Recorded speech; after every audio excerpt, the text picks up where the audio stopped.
Horizon just Home Studio X, and this is RIP Nighthawk stealth aircraft or not.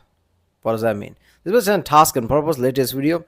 I mean, first of all, I clicked on this because I heard of this, like something. What is it? F11 something Nighthawk, which is supposed to be like a uh, awesome stealth fighter plane, which is like okay, never heard of it. I'm guessing this is like inspired from B2, but B2 is like point blank bomber. This is supposed to be some kind of like a fight. I don't know what the purpose of this plane is. Is it like a fighter plane, like F-16? If so, like why is? Nah, I'm pretty sure it's not gonna be something like that. What is it? What is it for? What is its job? Right? I'm pretty sure I've heard of this Nighthawk, and the name is awesome too. Nighthawk. I'm guessing it's just deployed at night to do night things, right? To put terrifying. Like, look at how the fucking it looks. Look at that. I love every single design of it. Look at all the like edges and things. Alien spacecraft right there. Obviously, it looks like a B2 with more details on top of it for maneuverability. I don't know. Those are the vents. Look at how the vents are. Oh, this is so good. Obviously, I've been reacting to this kind of videos a lot, like jet, tanks, and all the type of equipment, even with the Banelli M4 video from Factory Edition. Yeah, so if you haven't seen them, check out the link in the description, there you'll find it. And yeah, if you like my reactions, don't forget to like, subscribe. That way, you know, I wish I videos to react to more, and you can support this channel by helping the algorithm. Check out the link in the description. There, for Instagram, if you want to follow me, I just started, and yeah. Yeah, Instagram is the one thing where I guess YouTube is where I post my reactions. Instagram is where one place where I don't know what I'm doing in my life and whatever I can think, I'll probably post there.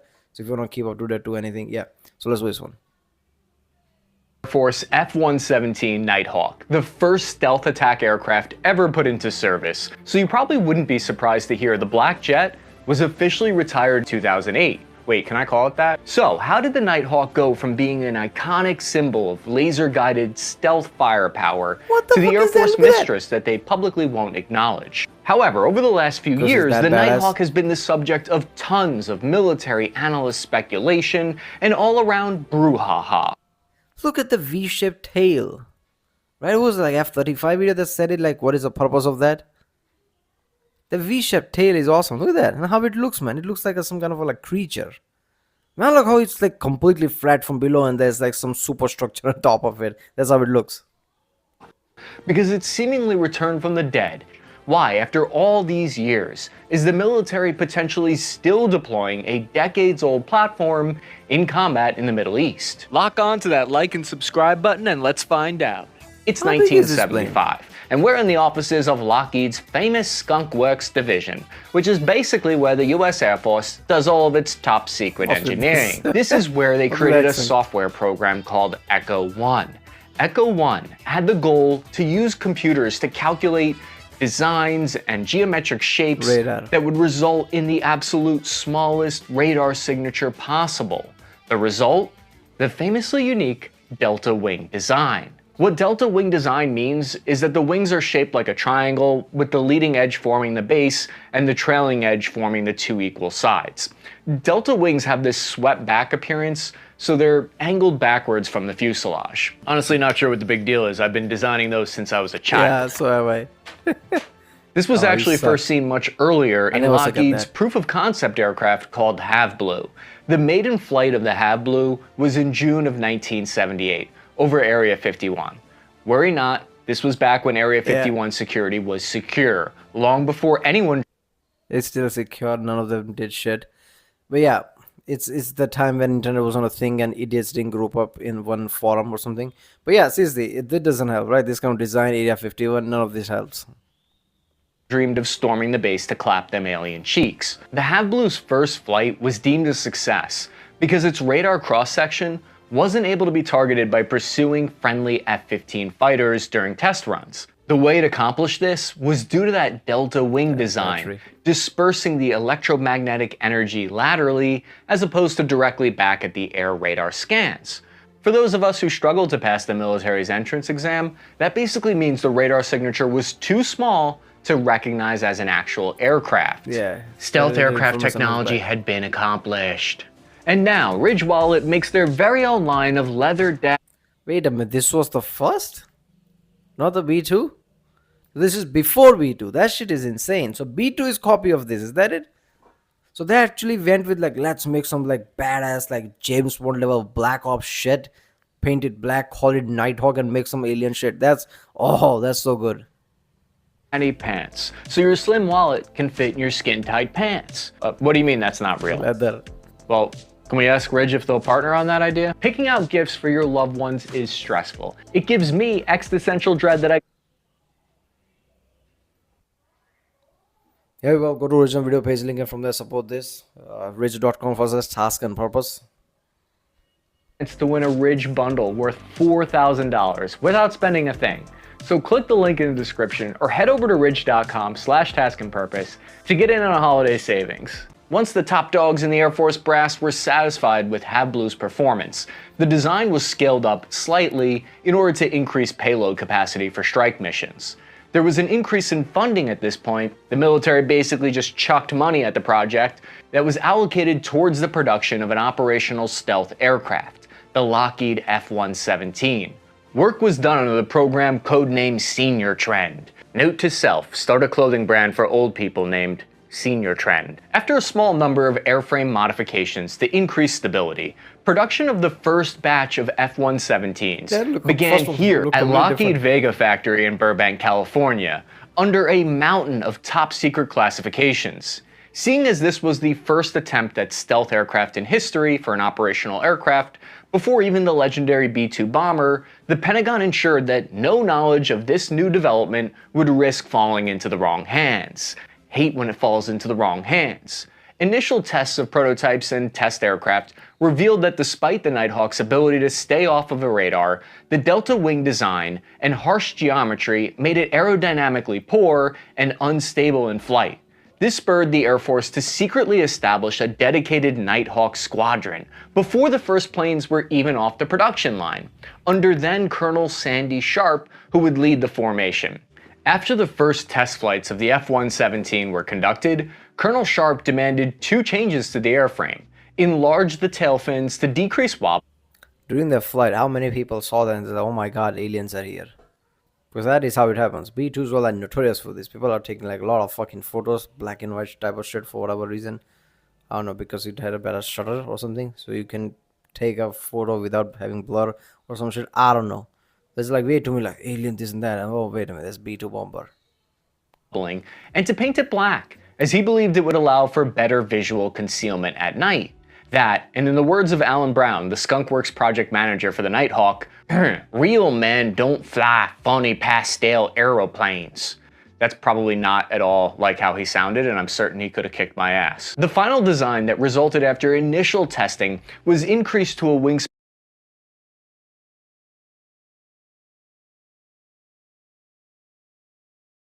of 43 feet, with the entire fuselage being 65 feet long, weighing roughly 52,500 pounds dry. As both speed and agility were low on the priority list of requirements, twin GE F404 turbofan engines were used. These delivered a combined thrust of 21,200 pounds. This non-afterburning engine could only bring the Nighthawk up to a max speed of about Mach 0.9, or just below the speed of sound. This of course was not an issue, seeing as afterburners create massive heat signatures, and the sonic boom from supersonic flight would probably be a good indication that there's a military jet in the area. The engines were encased within the fuselage and dispersed the heat of the exhaust over a wider area, using distinct slit exhaust ports, while enabling it to mix with cooler air before leaving the aircraft. These twin slit exhausts were virtually invisible to most infrared trackers at the time. The Nighthawk could carry a payload of 2 air-to-ground munitions, which might seem like a limited payload, but that's up to 5,000 pounds of boom boom in a stealth aircraft, which is insane. That means 2 munitions, each weighing 2,000 pounds, could fit in there. Those laser-guided bombs could hit targets within a combat radius of about 590 miles.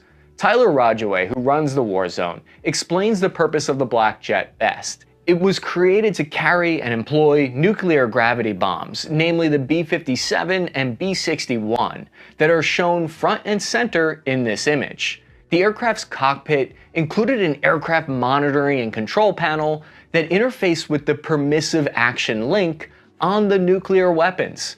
That allowed them to be armed and programmed prior to delivery.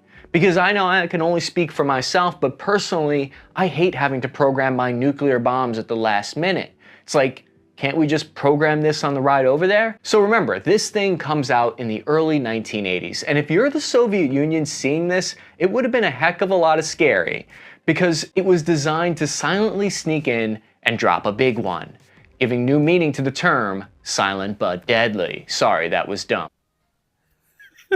It stink up the place, that's for damn sure. In 1980s, Cold War is like amplifying, I guess, before it just like cool off in the 90s completely. Yeah, in the 80s, basically like, oh my god, they are reaching like more advanced stage. They're going to alien type of shit here. Look at that, look at that. It's just like extremely silent. Look at how it looks, and they can just amp up stats. It's like, oh, Americans amp up like Foxbat stats. Oh, he can do this, he can do that, he can go mark 1.9 or something, whatever, who gives a fuck, instead of 0.9 and all that. And oh my god, they can carry over like massive nukes.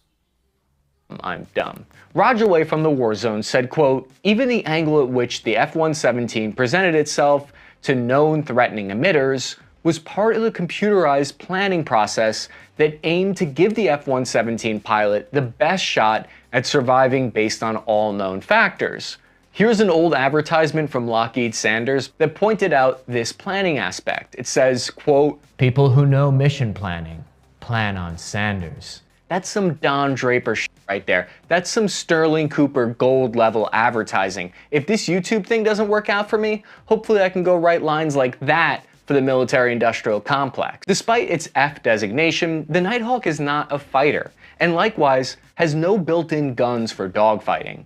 It was designed for a very specific role, to hit high-value and high-payoff targets with precision ammunition. All of this in compromised airspace while at night.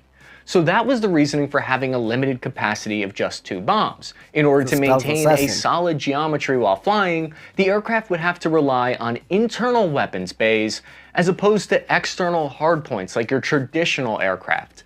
This naturally requires plenty of space within the total fuselage in order to work. Generally speaking, the bigger something is, the bigger the radar signature. I know. Straight up dropping wisdom bombs on you right now. After the initial increase in size, it was determined by the Air Force that any additional surface area would create a dangerously large radar cross-section on the plane, meaning additional bombs couldn't be carried. Targeting for these bombs was achieved in a very unique way with onboard infrared cameras that were nested within the belly of the aircraft, which would be used by the pilot in order to actively guide rounds all the way up to impact. Unlike most planes, it did not contain a radar for scanning or navigation, relying instead on an accurate inertial navigation unit, or INU, which detected the angle and speed over time of the aircraft, which was then displayed on a digital map overlay inside the cockpit instead of a traditional GPS. This is actually a huge capability because many bombers require you to have a separate spotter on the ground to laze the target, which means you need special forces behind enemy lines with laser designators inserted close to the target, which is risky. I can relate to the Nighthawk because as an introvert, I don't want to coordinate my fire with anyone but me. Famous for its instability, the Nighthawk is controlled by a quadruple redundant flyby. What is an introvert? Is somebody who can't do it or doesn't want to do it, or a mix of two? Because there's one thing to be antisocial because your anxiety is much higher, you don't want to do it. It's one thing to like, you can do it, but you just don't want to because you don't care about that shit.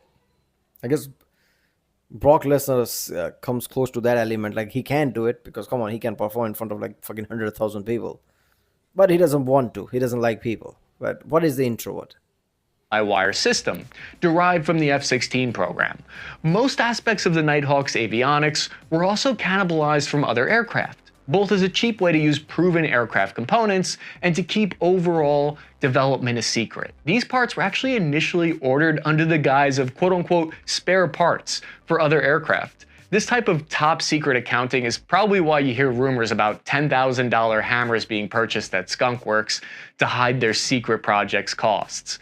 While the physical design of the Nighthawk did most of the work enabling radar stealth, the outside of the fuselage was also covered in a mixture of radar-absorbent material with a layered composite structure. The combination of these efforts led to a radar cross-section, or basically what that means is how large it shows up. Look at the zigzag save, right? Look at all the basically deflecting shapes that make sure and it never, basically can report back its shape. The, everything zigzaggy just makes it awesome at the same time. Yeah.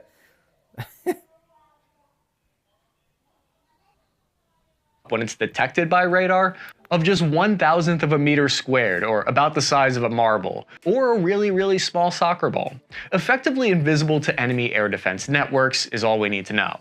The DoD wanted the Nighthawk operational as soon as possible, but due to the difficulties that come with combining complex, large-scale manufacturing with heavy secrecy, these aircraft were slow to reach the tarmac, with only a 4 to 6 built per year during the entire 1980s, and a total of 59 would eventually be delivered for operational service, with the first batch in full operational service in 1983.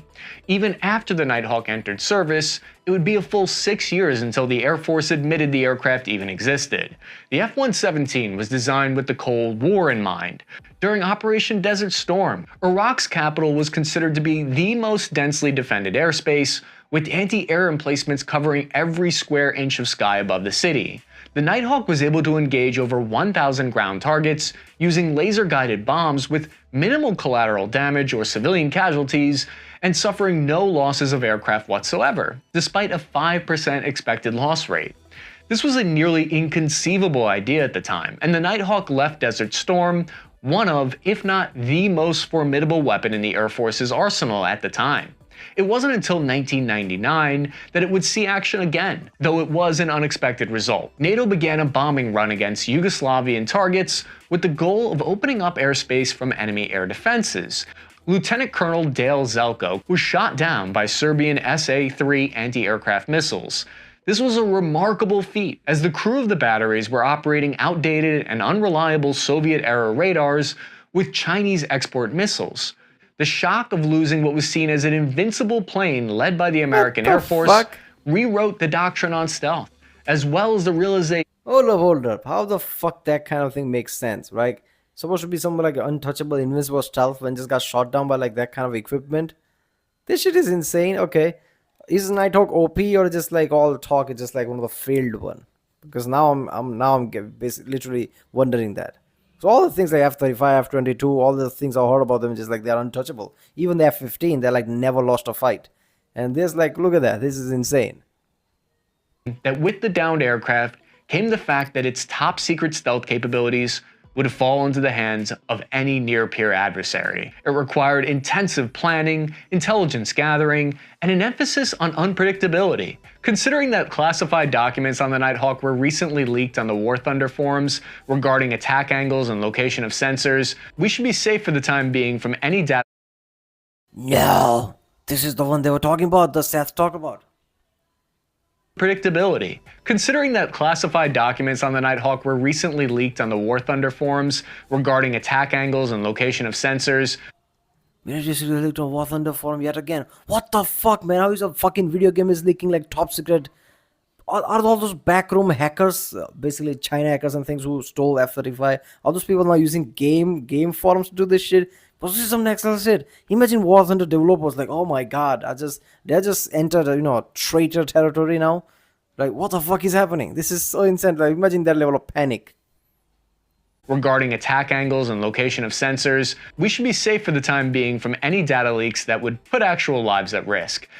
The Nighthawk's final confirmed operational use was seen in a more limited number during the invasion of Iraq and Afghanistan. All signs were pointing towards the F-117's retirement. This is where the story of the Nighthawk's unconventional retirement begins. Instead of scrapping the airframes, the Air Force placed all remaining F-117s into Type 1000 storage, this being a loose assembly of parts stored in tightly monitored, climate-controlled environments.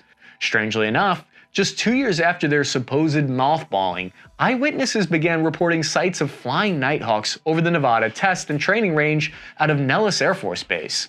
That includes Area 51. And theories of what exactly the Air Force was doing with these planes began to get interesting. In September of 2016,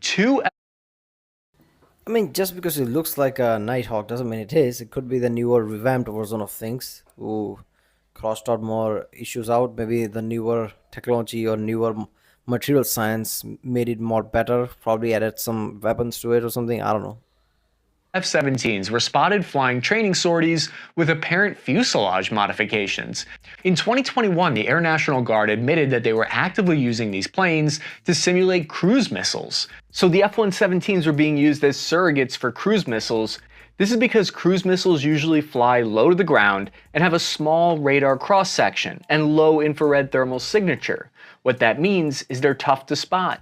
Nighthawks are allegedly used as mock cruise missiles for Air Force training, as sort of like stand-ins for the missiles. This then helps aid in the research and development for new sensors. It was then in 2017 that a Dutch aviation magazine reported that anonymous but reliable sources claimed that at least 4 F-17s were deployed to the Middle East as an operational need emerged for the United States Air Force to resurrect the stealth Nighthawk for special purposes. At this point, the only place that stealth would be directly required as a capability would be in Syria, where Russian and Syrian air defenses were in full force, scanning for American aircraft.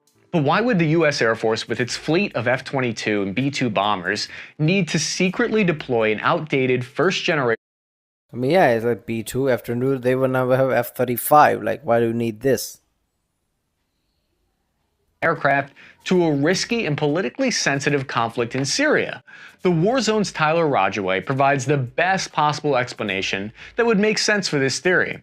In short, it boils down to the payload that the F-117 was originally designed to carry, that being 2 Mark 48 2,000-pound laser-guided bombs. These munitions are actively guided by the pilot rather than GPS like the JDAM.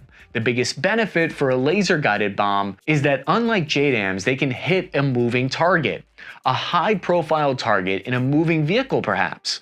According to Tyler Rodgeway, with the retirement of the F-117, the United States Air Force gave up the ability to drop laser-guided bombs from a stealthy platform that was capable of designating its own targets. While the B-2 is very capable of delivering these types of payloads, there's only a handful of them in service, and deployment of them to the Middle East would not only be astronomically expensive, but because they're our highest level strategic bomber, would raise all kinds of alarms that the United States was planning intensive operations within the region. The F-22, on the other hand, while more widely available and capable of evading detection, lacks the capacity of laser-guided munitions. The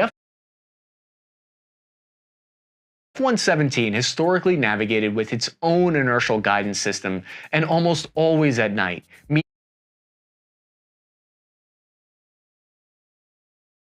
which was prevalent in the area, would have no effect on the aircraft's ability to navigate to and from the target. Finally, the Nighthawk was just old. There you go.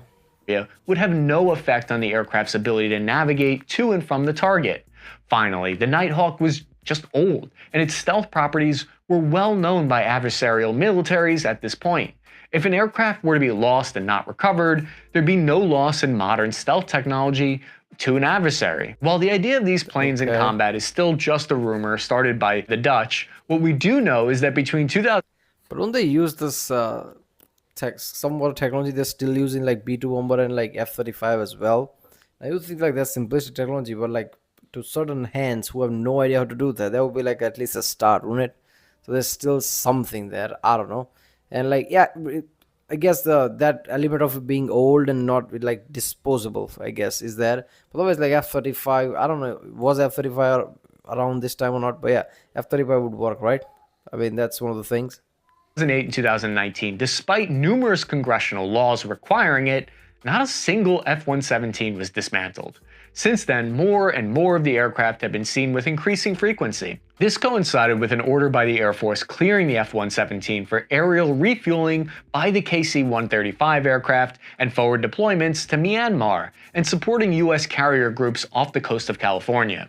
Finally, in January of 2022, along the Saline military operations area, an F-117 was spotted during low-altitude maneuvers alongside an F-35, both sporting a chrome finish. This chrome finish has yet to be acknowledged by the Air Force, but it's likely testing material for future aircraft coatings. The F-117 is like that awesome substitute history teacher that shows up out of nowhere every once in a while, pops on a great movie like Saving Private Ryan, and asks for nothing in return. Someone by the name of @StinkJet on Instagram. Well, like an old war hero, basically stride in like, Arnold Schwarzenegger walking into gym or something. That's what that is. Instagram even captured images of the Nighthawk flying a low altitude pass through the upper Mojave Desert region of California in 2023. Oh cool, Stinkjet was my squad's old nickname for me. It ripped through what's called the R-2508 complex and Sidewinder low-flying route, where the US Air Force top pilots train. It's over 450 kilometers across, with 13 alphabetical waypoints, where the F-117 is permitted to fly as low as 200 feet above the ground. It was developed to standardize low-flying tactics for jets in order to avoid anti-air systems, and so they could get close enough to the target to shoot them, and it was also made for that dope scene in Top Gun 2. With all of its recent resurgence in operational use showing up on everyone's radar again, or maybe I should say not showing up on everyone's radar, is there a chance that the Nighthawk would actually be a viable platform in 2023 against a near-peer military like China?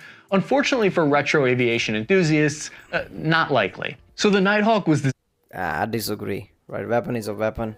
Right, we like technology face off is a real thing, but something worked, it works. Even like AK-47, it works regardless of what situation. Right, just like F-16s are gonna work all the way to what 2040s. This has application as well. I guess it depends how you use it. designed to defeat older monostatic radars by reflecting the signature away from itself. Now, with the rise of passive bistatic or multistatic radars, those deflected signatures would be detected by adjacent systems. Secondly, while the F-22 and B-2 couldn't truly replace the capabilities of the F-117, the F-35 can, and outpaces the Nighthawk in every category. China especially has made serious strides in its deployment of stealth detection technology, which operate on lower band frequencies that the Nighthawk would specifically be detected on. But the PLA's go-to air defense system, the JY-14, would unfortunately for the Nighthawk easily pick it up and allow for quick targeting. Combine this with the slow speed of the aircraft and lack of defensive capabilities, these aircraft would go from mothball to fireball very quickly. The Air Force openly published a request for future F-117 maintenance and logistics support services. At this point, the F-117 is joining the ranks of other legacy Air Force projects that seemingly will be living forever. Yep, there you go. Yeah, I guess something like China or some next level thing like Russia, I guess with the technologies like that, I think Nighthawk wouldn't work. I don't know, they could still sell to like a lower power nation or something, which would have like, okay, this would work in whatever battles we might have. I don't know. But then again, most people have problem with the superpowers like China's and Russia. What other two small, I guess like smaller countries do fight. I don't know. They could sell it off, like why not? Well, they don't even have to do that. Like, come on, you're not gonna make that much money with it. So why? It's mostly like putting aside or use it whenever you need against, I guess, smaller enemies like Middle East or something. Who knows? But yeah, well, that was RIP Nighthawk stealth aircraft or not? Yeah, probably RIP. Like nothing is RIP if you can use it. But yeah, basically RIP by now because of F-35. This was the channel Task and Purpose. If you like my reaction, don't forget to subscribe, and I'll see you next time.